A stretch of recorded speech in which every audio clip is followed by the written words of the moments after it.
Hi, I'm Simon Stewart, and welcome to 2015 Bible Bike Test here in Central Oregon. Today the lads have been out riding the Scott Genius 900 tuned, which is, I would say, right at the top of the heap of their bikes. It's a $9,000 29er, very athletic. It's the trail bike, and guys are out riding. What do you think? It's definitely a trail bike on the more XC side of things for me. Like, it felt kind of steep, but climbed really well. Like, if we categorize, trail as climbs equally well as it descends and XC as climbs better than it descends, I would definitely put it kind of like on that more XC part of it, because it, for a 130 mil 29er, it's not quite as, I guess, burly as some of the other 130 29ers I've ridden.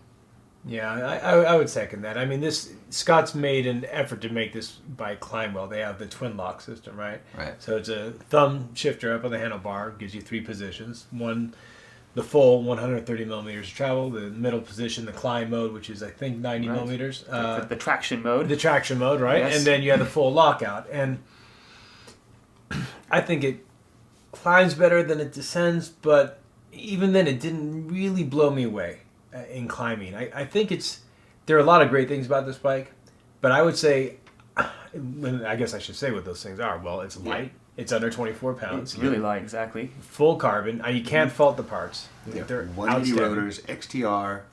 Yeah. And XTR race brakes rather than the trails. Right. So I actually kind of prefer the lever feel, because it doesn't have that servo wave cam in it it. doesn't just ramp up all of a sudden. Yeah, they're a little more modulation. Slightly less power, but more modulation. Right. SRAM XX1 drivetrain. Yep. Top of the line. Reverb dropper post. Reverb drop post. Carbon fiber synchronous wheel set. And a great fit, too. Yeah. No, it fits. And a Fox 32.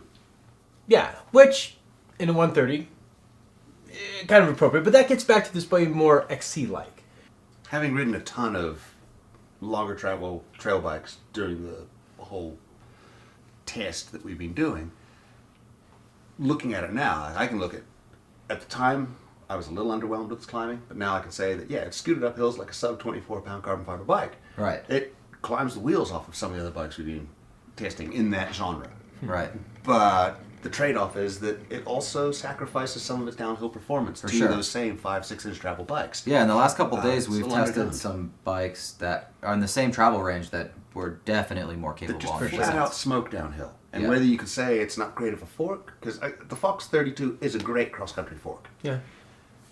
It's a pretty good trail fork, but there are other trail forks out there now in that 130, 140 millimeter range that are just amazing.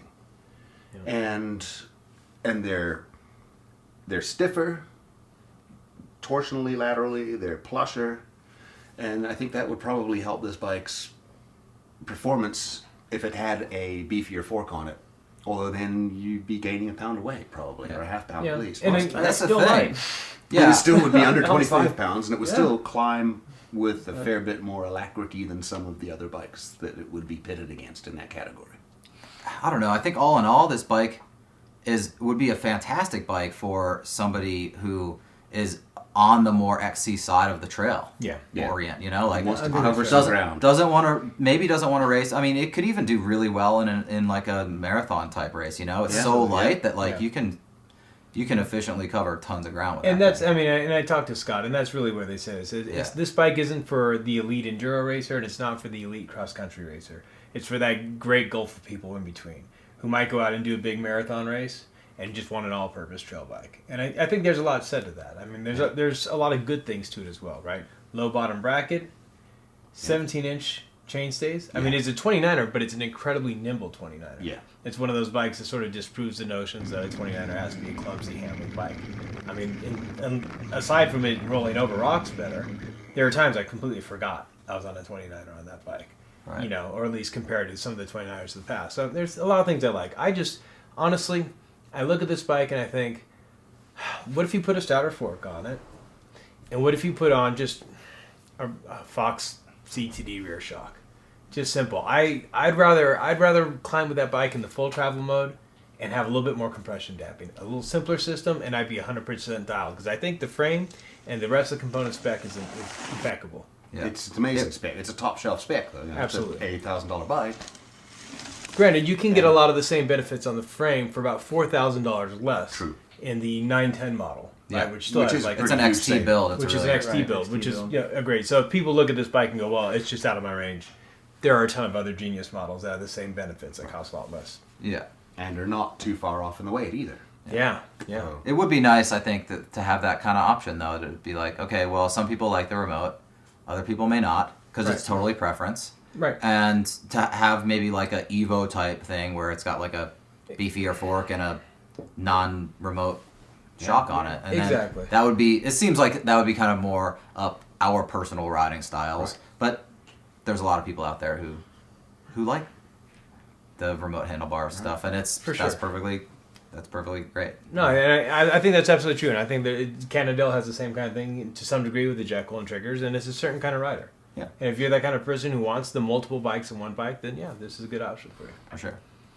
Right? I mean, like that's just essentially what you have there, isn't it? And I think you guys seem to be in agreement here with how you feel about this bike. yeah. Yeah. You know, I mean, seems like you would like to see a Genius USA tuned version. Yeah, that's exactly it. Like I'm not saying that the Euro tuned bike is wrong. I'd like to see a slightly simpler one. I'd love to see that. Yeah, me too. Keep it It would simple. go. That would take it from a pretty rad bike to Right. a bike I would want. I would Yeah. a really rad bike. Yeah. Yeah. Yeah. All right. I think. I think that's thanks for tuning to another episode of the 2015 Bible of Bike Test. For more in-depth review, you can check out the upcoming Bible of Bike Tests.